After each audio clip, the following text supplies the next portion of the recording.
শিক্ষার্থী বন্ধুরা, এখন তোমাদের জন্য থাকছে বাংলা প্রথম পত্রের সবচেয়ে কমন এবং সংক্ষিপ্ত সাজেশন সকল বোর্ডের জন্য। বাংলা প্রথম পত্রের শর্ট সিলেবাসে যে গদ্যগুলো আছে সেগুলো হলো অপরিচিতা, বিলাসী, আমার পথ, মানব কল্যাণ, মাসি পিসি, 52 দিনগুলো এবং রেইনকোট। পদ্যগুলো হলো সোনার তরী, প্রতিদান, বিদ্রোহী, তাহারি পরে মনে, 18 বছর বয়স, ফেব্রুয়ারি 1969, আমি কিংবদন্তির কথা বলছি। সহপাঠ উপন্যাস লাল সালু, নাটক সিরাজউদ্দৌলা। সৃজনশীল থেকে 70 নম্বর। ক বিভাগে গদ্য থাকবে, এখান থেকে 4টা সৃজনশীল আসবে। খ বিভাগে পদ্য থাকবে, এখানে 3টা সৃজনশীল আসবে। গ বিভাগে উপন্যাস লাল সালু থাকবে, এখান থেকে 2টি সৃজনশীল থাকবে। এবং ঘ বিভাগে নাটক সিরাজউদ্দৌলা, এখান থেকে মোট 2টা সৃজনশীল থাকবে। সর্বমোট যে 11টা সৃজনশীল থাকবে এর মধ্যে থেকে 7টা প্রশ্নের উত্তর দিতে হবে। আর ক বিভাগ গদ্য থেকে কিন্তু 2টা অবশ্যই দিতে হবে, পদ্য থেকে 2টা অবশ্যই দিতে হবে, উপন্যাস লাল সালু থেকে 1টা অবশ্যই দিতে হবে এবং নাটক থেকে 1টা সৃজনশীল অবশ্যই দিতে হবে। তাহলে এখানে হলো 6টা। বাকি যে একটা প্রশ্ন থাকবে সেটা যে কোনো বিভাগ থেকেই দেওয়া যাবে।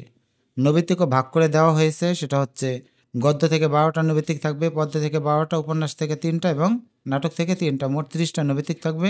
নম্বর হচ্ছে 30। এখন মূল প্রসঙ্গ হলো যে গদ্য থেকে আমি সবগুলো গল্প আর প্রবন্ধ পড়ব কিনা। এখানে একটা হিসাব দেওয়া হলো, তোমাদের বুঝতে সুবিধা হবে। সেটা হচ্ছে অপরিচিত গল্পটা অনেক সহজ, বিলাসীও সহজ, মাসি পিসিও সহজ, মানব কল্যাণ কিছুটা কঠিন, তবে জীবনমুখী বলে বুঝতে তেমন সমস্যা হবে না। আমার পথ এটা কিন্তু অনেকটাই কঠিন, যদিও প্রবন্ধটা অনেক ছোট, কিন্তু নজরুলের প্রবন্ধ বলে একটু কঠিন। 52 দিনগুলো এই অংশ থেকে পরীক্ষা প্রশ্ন নাও আসতে পারে, তার কারণ ছাত্র আন্দোলনের পর থেকে শিক্ষার্থী বন্ধুরা বঙ্গবন্ধু বা শেখ মুজিব অথবা স্বাধীনতা সংক্রান্ত যে বিষয়গুলো আছে, আমার মনে হয় এগুলো থেকে প্রশ্ন আসার সম্ভাবনা কম। যদি আগে পড়া থাকে তাহলে পড়তে পারো। আর রেইনকোট এটা অসাধারণ একটা গল্প, তবুও কিন্তু অনেকে এটা বোঝে না বা পছন্দ করে না। তাহলে আমরা বুঝে গেলাম যে গদ্য অংশ থেকে সবার আগে পড়তে হবে সহজ 3টা গল্প, অপরিচিতা, বিলাসী এবং মাসি পিসি। এই 3টা গদ্য থেকে কমপক্ষে 1টা আবার 2টা প্রশ্ন চলে আসতে পারে। এর পাশাপাশি তোমরা মানব কল্যাণ পড়তে পারো, যেহেতু এটা বেশি কঠিন না। এখন এখানে একটা শখ আছে যেখানে তোমরা বুঝতে পারবে, যেমন অপরিচিতা, বিলাসী, মাসি পিসি, এই 3টা অবশ্যই পড়বে। রেইনকোট বা মানব কল্যাণ, এখানে মানব কল্যাণই পড়া উচিত। রেইনকোট যদি পারো পড়ে নিবে। আমার পথ এটা যেহেতু কঠিন, এটা পড়ার দরকার নাই, আমার মনে হয় পড়ার দরকার নেই, যদিও এখান থেকে প্রশ্ন আসবে। কিন্তু তোমাদের তো বলাই আছে যে গদ্য অংশ থেকে 4টা সৃজনশীল থেকে কমপক্ষে 2টা দিতে হবে, সেক্ষেত্রে হয়তো এটা বাদও দিতে পারো।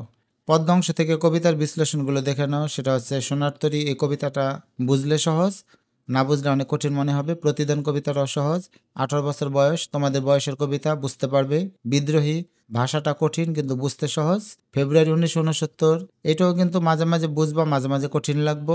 তাহারি পরে মানে, এটা সহজ কবিতা, কাহিনী কবিতা, এটা ভালোই বুঝতে পারবে। আমি কিংবদন্তির কথা বলছি, এই কবিতাটা অনেক বড়, অনেক তথ্য দেওয়া আছে, আর এই কবিতাটা না পড়াই ভালো, শেষে দেখবা মাথা ঠিক থাকবো না। আর যারা কবিতা বাংলা খুব ভালো বুঝো তাদের জন্য তো কোনো সাজেশনই হয় না। তাই এখানে আমরা বুঝতে পারলাম যে সবার আগে পড়তে হবে সহজ 4টি কবিতা। তার মধ্যে 1 নম্বরে সোনার তরী, প্রতিদান, তাহারি পরে মানে এবং 18 বছর বয়স। এই 4টা কবিতা পড়লে অন্তত 2টা কমন পড়ার কথা। তারপরেও যদি মনে হয় যে আরো কিছু পড়বে, তাহলে এই শখ থেকে ধারণা নিয়ে নাও।